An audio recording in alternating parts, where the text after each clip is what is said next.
Hello and welcome to section 4.8. Here are the solutions for 4.7 in case you guys haven't seen them yet.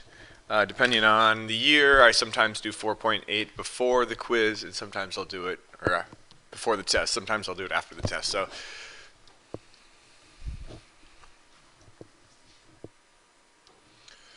Okay, so 4.8. The reason why sometimes I do this with the chapter 4 material is because it involves congruent transformations. However, it's a completely different topic.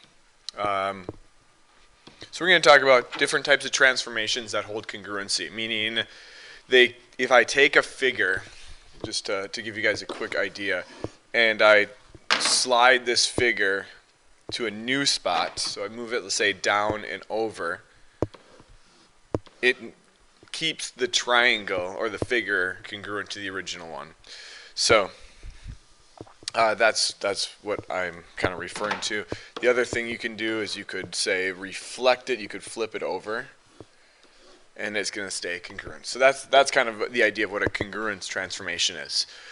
So transformation is an operation that moves or changes a geometric figure in some way to produce a new figure. The new figure is called the image. A transformation can be shown using an arrow. So what this little diagram or little picture over here is talking about, so A and P, P is the image of A, Q is the image of B, and C, or R, is the image of C. Alright, so let's get into actually some math here. There's three different types that maintain congruency.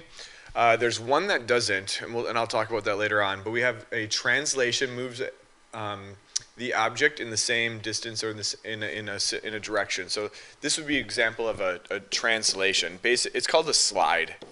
And you can move it left or right or up or down. So you may see the word slide. So in this case, we're moving the figure twice. So the red one is what we call the image.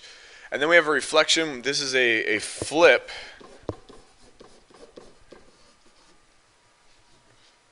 So you're either going to, generally, you're going to flip it over the x-axis or the y-axis. You can technically reflect object over any line, but the ones that we're going to focus on are the x-axis or the y-axis. And then we have a rotation. We're not going to spend as much time on rotations because they're harder to do. It's harder to get the exact answer. For example, if I said rotate this figure, this looks like it's an approximately 8-degree angle. I don't really know what that angle is without measuring it, but this would be a rotation, and you'd say either counterclockwise or clockwise. This one would be clockwise. This would be a clockwise rotation. And again, because you can't get them precisely, like I don't know what that rotation is, we're not going to spend as much time on that. Okay, and then like I said, these are all forms of congruent transformations. They basically change the position of the figure without changing the size or the shape. Okay, here's an example of a translation. So here are the vertices A, B, C, D. We're going to sketch A, B, C, D, and then what we're going to do is we're going to apply this translation right here. So this says we're going to take the x values and we're going to add 5 to them. So one way of doing this is to write the points out and then translate them. So this one is going to add 5 to the x, so it's going to go up to 1, and then it's going to subtract 2 in the y, so it's going to go to 1, 1.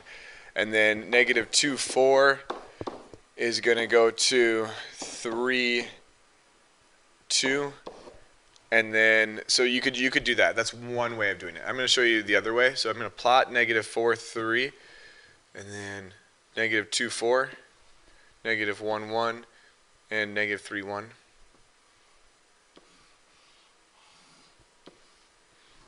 Okay, so there's my object there. I'm going to clone this.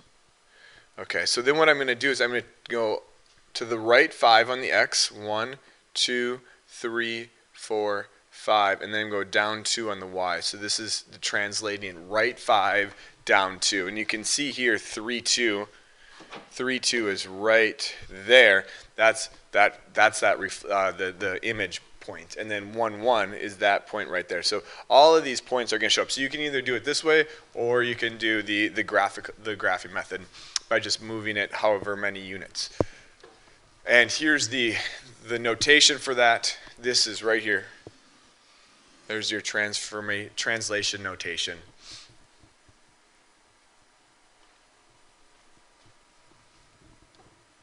All right, and then what we're going to do is we're going to talk about reflections now. So we're going to reflect. We'll start with the reflecting over the y-axis, I guess. So what we're going to do is we're going to have the original points, -1, 3, -1, 1, and -3, 3. And we're going to see what happens to these points if I flip it over to the x-axis. So if I this will be the y-axis. We'll do the y-axis flip first. Okay, so this is 1, 1, and then we have 1, 3, and we have 3, 3. So if we take a look at our values here, the only values that changed were those values there. They all became opposites. Okay, so the transformation for flipping over the y-axis is x comma y. Oops. Oh my goodness, I'm going to try this all over again. Okay, is the x values just become opposite and the y values stay the same. And then let's investigate if we flip it over the x-axis now. So this is our flip over the x-axis. Okay, so my points are -1, -1, and -1, -3, and then -3, -3. So if we compare the original points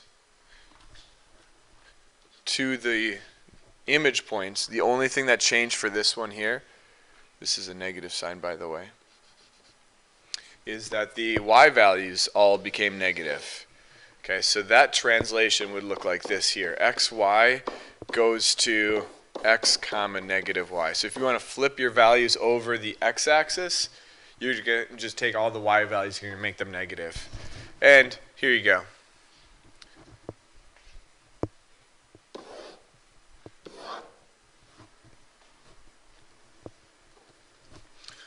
All right, the vertices of this triangle are there, and the translation are given there. Describe the translation words and in a coordinate notation. I'm just going to look and see what happens to the x values. So the x values go from 1, 2 to 2, 1. So that means we go up 1 on the x and we go down 1 on the y. So let's see if that works here. 0, 0, so to 1, -1, that works there. And then 4, 0 to 5, 1, that works there. So x, y goes to x plus 1, y minus 1. So we'd say up, in words, it'd be up 1. No, sorry, that'd be right 1. The x values are going to, so right 1, down 1. I don't even need to graph it. If I had to graph it, I could, or I could just look at the coordinate points and figure out what's happening to them. And then here's rotations. Again, we're not going to spend too much time about this. Basically, you're going to take a figure, you're going to rotate it X amount of degrees, either clockwise or counterclockwise. This one says 90 degrees here. This is a 90-degree angle. When it says 60 degrees here, this angle right here is 60 degrees. That's what a rotation is. It's going to be centered about the origin. I'll do a sample problem, but you guys won't see too much of this in your homework tonight. Tell whether PQR is a rotation of STR. Give the angle and the direction of the rotation. So PQR is the image.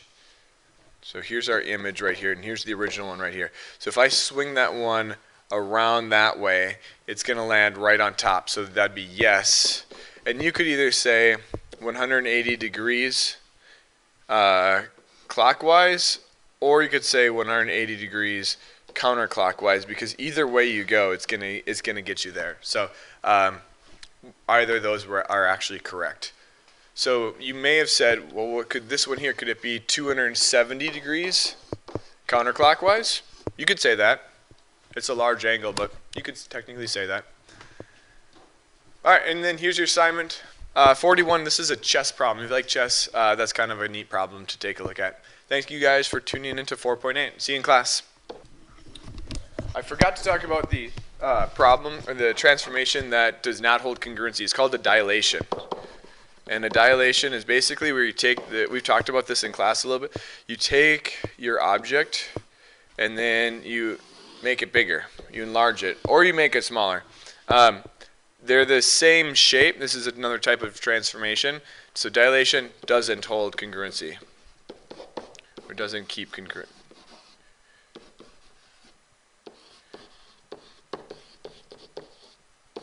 So there you go. Forgot about that. We can talk about that in class too.